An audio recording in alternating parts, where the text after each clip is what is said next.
Esse é o trabalho sobre respiração celular do terceiro ano do ensino médio. Então, piba na chulipa!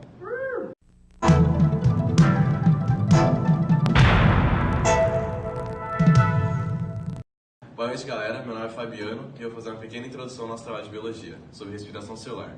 É dividido em 3 partes: glicólise, ciclo de Krebs e fosforilação oxidativa. E agora vamos para a videoaula. Fala, galera, beleza? Então, hoje eu vou falar sobre o primeiro processo da respiração celular, a glicólise. Primeiramente, eu vou falar sobre a molécula de glicose, certo? Molécula de glicose, que é essa aqui de embaixo do seu vídeo, que é a C6H12O6. Muito simples, certo? Durante o vídeo eu vou me referir à molécula de glicose só pelo codinome C6 e C3, certo? C6 e C3. Agora, voltando ao processo de glicólise. Como eu já disse, glicólise, primeiro etapa da respiração celular, certo? E uma coisa que caracteriza a glicólise é a produção de ATP. Porém, para começar o processo de glicólise, a célula já precisa de ATP. Mas aí como é que pode uma célula precisar de ATP e produzir ATP, sabe? Não parece fazer muito sentido, mas faz total sentido. Por causa do termo na biologia chamado de investimento energético. Ou seja, se a célula está investindo energia nesse processo, quer dizer que ela vai recuperar essa energia. Ou seja, ela nunca vai perder energia. Senão o processo não tem como ocorrer, certo? Então vamos começar o processo. Então temos aqui uma molécula de glicose no vídeo, como vocês podem ver em cima, né? Uma molécula de glicose e 2 moléculas de ATP, certo? Sendo a molécula de ATP, né, para quem não sabe, o trifosfato de adenosina, certo? 2 moléculas de trifosfato de adenosina. Como eu já disse, trifosfato, certo? Então ele tem 3 fosfatos. E ele vai pegar e vai dar um fosfato de cada molécula de ATP para a nossa célula de glicose.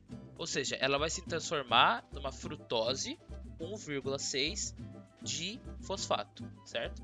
E a molécula de ATP, que era um trifosfato, vai virar 2 moléculas de ADP, que nada mais que difosfato, certo? E o que acontece? Quando é adicionado esse fosfato à molécula de glicose, C6, ela se torna instável. E se a molécula está instável, ela vai acabar se quebrando. Então a molécula de frutose, né, 1,6 de fosfato, ela se separa em 2, certo? Com cada uma com 3 carbonos. Então vira 2 moléculas de C3, certo? Cada uma com um fosfato. Porém, no meio dessa quebra é liberado prótons de hidrogênio, certo? Liberado prótons de hidrogênio. Aí vem uma outra molécula chamada NAD+, que nada mais que o dinucleotídeo de nicotinamina de adenina, certo? É o NAD+. Qual que é a função do NAD+? A função do NAD+, é nada mais nada menos que capturar prótons de hidrogênio e energia em geral. Então, o NAD+, vai capturar essa energia em forma de prótons de hidrogênio que foi liberada durante essa quebra e ele vai absorver, se transformando no NADH. Porém, tem outro porém nisso tudo aí. O que acontece? São 2 moléculas de NADH, né? Como você pode ver, uma em cima aqui e uma embaixo no vídeo, certo? Porém, quando ocorre essa quebra, a molécula de glicose ela libera 4 prótons de hidrogênio. E cada molécula de NAD ela só consegue absorver 1. Ou seja, se são 4, né? E cada uma só absorver 2, então vão continuar sobrando 2. Essas 2 aqui vão ficar à deriva, ou seja, elas vão ficar no sistema ali, né? Então, e a molécula de NAD+, se torna uma de NADH. Isso é bem importante, certo? Aí depois, aqui no meio desse processo, como vocês podem ver, entra um fosfato. Mas como é que é esse fosfato? Então, enzimas que participam desse processo adicionam esse fosfato. Mas que enzimas? Então, não é um nível de ensino médio falar quais enzimas que entram nesse processo, sabe? É uma coisa mais acadêmica, então a gente só fala que entra e acabou, certo? Então, vindo mais aqui pra frente, agora a gente pode ver que o C3, né? Cada um tem 2 carbonos, certo? Agora volta as 2 moléculas de ADP, 2 em cima e 2 embaixo, certo? E ADP difosfato de adenosina, certo? Agora esse difosfato de adenosina, ele vai pegar e vai puxar esses 2 fosfatos de cima e embaixo para ele. Então, se no começo era um trifosfato, virou um difosfato, se fizer o processo ao contrário, um difosfato vai para trifosfato. Ou seja, ele vai tirar isso aqui e vai produzir 2 ATP em cima e 2 ATP embaixo, certo? E isso é exatamente o que caracteriza o investimento energético numa célula, certo? Ou seja, no começo a gente tinha 2 moléculas de ATP, no final a gente tem 4, 2 em cima, 2 embaixo. Se a gente fizer a subtração, então a gente vai ter 2 de lucro, entendeu? E isso é um investimento energético, nada mais nada menos que isso é um investimento energético. E no final do processo vai sobrar um ácido pirúvico. E é isso, né, o processo de glicólise, e é importante frisar, por favor. No começo são 2 moléculas de ATP, no final são 4, a subtração, matemática básica, sobra 2 moléculas de ATP, 2 moléculas de lucro, certo? E isso é muito importante, porque cai bastante no Enem, e o nome disso é investimento energético dentro de uma célula. E é isso. E me fala uma coisa aí, Henrique, o que é esse tal de ciclo de Krebs aí que eu não entendi muito bem? Você consegue me explicar? Claro que sim, meu caro amigo Toshio. Bom, o complexo ciclo de Krebs possui várias funções que contribuem para o metabolismo das células. A função do ciclo de Krebs é promover a degradação de produtos finais do metabolismo dos carboidratos, lipídios e de diversos aminoácidos. Bom, agora eu vou explicar o comecinho antes de a gente realmente entrar no ciclo de Krebs. Como a gente viu anteriormente com o nosso amigo Toshio, no final da glicólise há a formação de 2 piruveto, que a gente vai colocar dentro da mitocôndria. Por quê? Porque é na mitocôndria que acontece o ciclo de Krebs. Então, quando a gente coloca um piruvato na membrana da mitocôndria, ela perde um átomo de carbono em forma de CO2, formando assim um acetil, composto por 2 carbonos. E com toda essa reação, produz um NADH. Esse acetil se junta com uma coenzima A. É uma enzima com relação a uma vitamina. Por isso, coenzima. Formando assim acetil coenzima A. Aí realmente começa o ciclo de Krebs. Bom, com acetil coenzima A, ela se junta com o ácido oxalacético, que é essa molécula aqui. Quando se junta com o ácido oxalacético, a enzima A, ela é desprendida porque ela só serve para acelerar a reação, formando assim o ácido cítrico, formado por 6 carbonos. O ácido cítrico, ele perde um carbono na forma de CO2, esse daqui, e com a liberação de energia. E essa energia foi usada para a formação de um NADH, que seria essa molécula. E com toda essa reação, formou-se o ácido cetoglutárico. É essa molécula aqui com 5 carbonos. Novamente, perde-se um carbono em formato de CO2 aqui, com a perda do carbono, libera energia, transformando-se em NADH. E também a formação de um ATP aqui. E com esse passo no ciclo, forma-se o ácido succínico com 4 carbonos. Os carbonos lá no começo do acetil coenzima A, que seria essa daqui, foram tudo perdido durante esse processo. Não há nenhum carbono que veio da glicose. A partir desse ponto, não há mais perda de carbono, só de hidrogênio, que é desidrogenação, e oxigênio. Como não há mais perda de carbono, o ácido succínico se transforma em ácido málico e novamente não há quebra na ligação de carbono, e com a energia liberada formou-se um FADH e um FADH2. E qual que é a diferença entre FAD e NAD? É que o NAD ele consegue carregar mais energia que o FAD. E com ácido málico, ele vai se transformar em ácido oxalacético, com os 4 carbonos, que também houve a reação de desidrogenação e a liberação de energia, transformando-se em NADH2.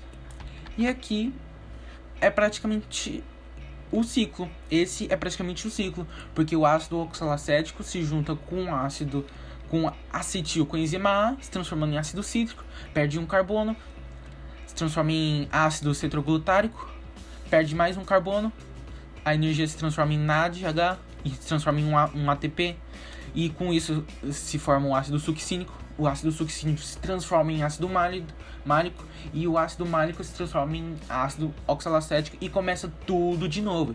E faz tudo isso aqui. Vai tudo assim, ó. É isso. Então, por que realmente existe o ciclo de Krebs? Bom, o ciclo de Krebs aumenta a chance de extração de energia da molécula de glicose que está sendo quebrada, para aumentar a sobrevida da molécula da glicose. Bom, e aí, Toshio, você gostou da minha explicação? Eu acho que sim, né? Pô, pelo amor de Deus, né? E aí, qual que é a próxima? Uau, Henrique! Realmente sua explicação sobre o ciclo de Krebs foi impecável, cara. Perfeita. Tá de parabéns. Eu não tenho mais dúvidas sobre o assunto. Mas já que você começou, acredito que seja meu dever terminar. Então, agora eu vou falar um pouquinho sobre a cadeia respiratória, que na minha opinião, é o processo mais complicado e o último processo, aliás, da respiração celular. Então, galera, presta atenção aí. Quem estiver dormindo, ó, você mesmo. Vamos acordar, que agora, ó, vamos começar essa porcaria. Então, vamos lá. Então, tá bom. Então, vamos falar sobre a cadeia respiratória. Por que ocorre, certo?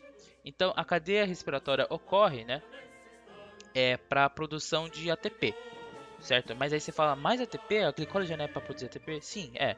Só que a cadeia respiratória, ela produz também, para a célula usar, porque bastante nunca é o demais, certo? E então, mas como que ele produz? Ele produz, aqui olhando na parte superior do seu vídeo, ele produz usando NADH e o FADH2. NADH, como você já sabe, né, como você já viu, foi da glicólise. E o FADH2, como o excelentíssimo Henrique explicou, veio do ciclo de Krebs, certo? Então você usará essas duas. Mas primeiro vamos falar sobre onde ocorre, certo? Que ocorre na mitocôndria, certo? E ocorre na mitocôndria por alguns motivos. Primeiramente vamos explicar o que é mitocôndria, certo? Vamos falar sobre a estrutura da organela mitocôndria. Simplificando demais, assim, demais, a mitocôndria pode ser dividida em duas partes. A parte externa e interna, como pode ver aqui, certo? E também nas cristas mitocondriais, que é onde ocorre o processo da cadeia respiratória, certo? Então tá mais ou menos explicado. Então voltando aqui para cima. Você pode ver aqui que o quadradinho, né, ele dá zoom bem numa dessas cristas, certo? Mas ocorre em todas as cristas no mesmo processo. Então tá. Então vamos começar explicando essa imagem que parece meio confusa, mas depois ela fica mais. Relaxa. Então tá. Na verdade não. Tá. O roxo, os negocinhos roxos aqui, essas massinhas roxas, são proteínas, tirando essa daqui que é uma enzima. E essa aqui é uma estrutura, certo? Então essas aqui são proteínas, e essas aqui são uma enzima, certo? Então eu vou falar o nome dessas proteínas e dessa enzima. Perdão, eu vou ter que ler porque o nome é muito complicado. Dessa primeira aqui, ó, ela se chama FADH2, perdão, né? Aqui. Essa daqui se chama cadê? NADQ-redutase, certo? Essa daqui, a segunda, se chama FADH2Q-redutase. Essa grandona aqui se chama citocromo C-redutase. Essa pequenininha aqui em cima se chama citocromo C. Essa daqui, né, essa outra maiorzinha aqui, se chama citocromo C oxidase. E essa enzima aqui se chama ATP síntese, ou sintase, né? Tá bom. Então vou começar a explicar agora realmente o processo da cadeia respiratória, tudo bem. Então, chega aqui o NADH e o FADH2 dos processos anteriores, certo? Ele chega aqui. E, como eu falei, o NADH é uma molécula que ela absorve elétrons de hidrogênio, elétrons e prótons de hidrogênio, nesse caso elétrons. Mas ela absorve então energia, certo?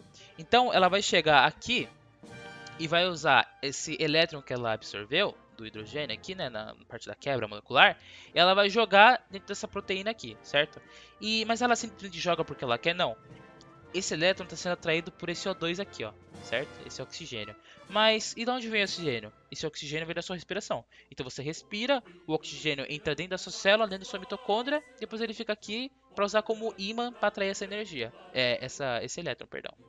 E esse elétron, ele é super carregado, ele é muito carregado, ele tem muita energia dentro dele. Então ele vai passando aqui, ó, atraído pelo oxigênio, mas aqui ele vai passando nesses caminhos delimitados, como se fosse linha de trens. Né? Então ele chega aqui, aí quando ele chega aqui, tem um pequeno detalhinho também que precisa saber, né?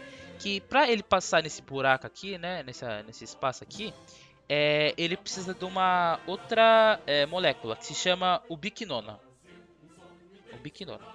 Então a ubiquinona chega, faz ele passar por aqui, aí ele vai passando por todas, chega cá, passa pra cá, e chega aqui, certo?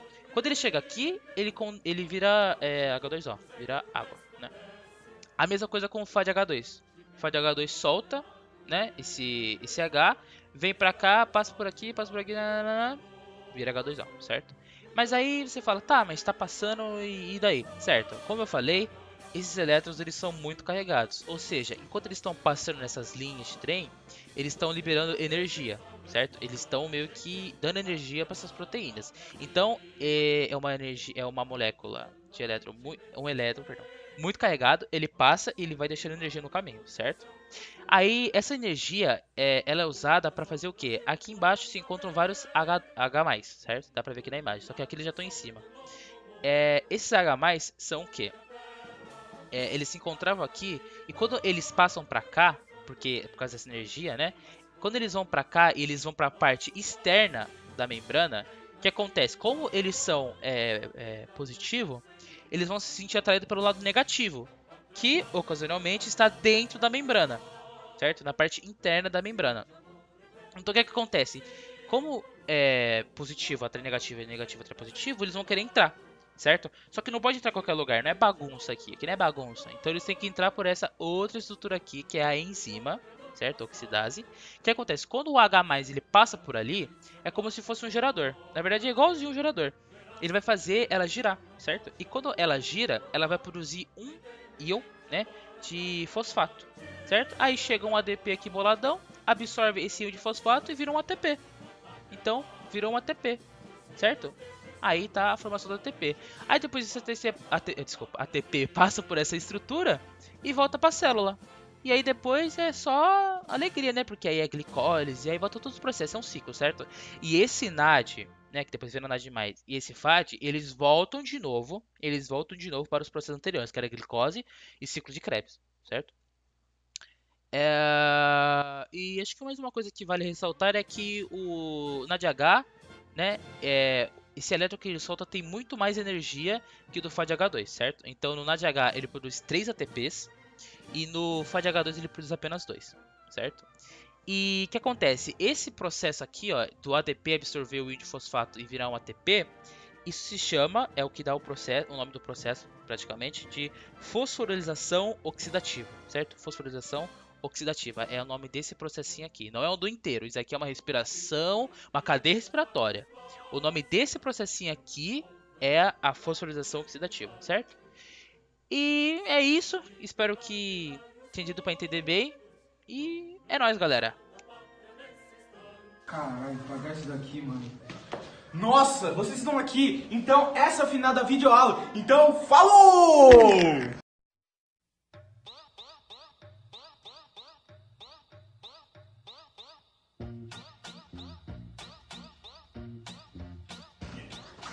Vai, vira ator agora. Pode apagar mesmo, né? Pode. Não, mas acho que você Tem que ser um take. Pode vai apagar. Ser, vai ser já o take agora mesmo? É. Porque vai ser pro vídeo? Isso. Então, calma aí, então não grava não. Vai, só vou... Eu odeio.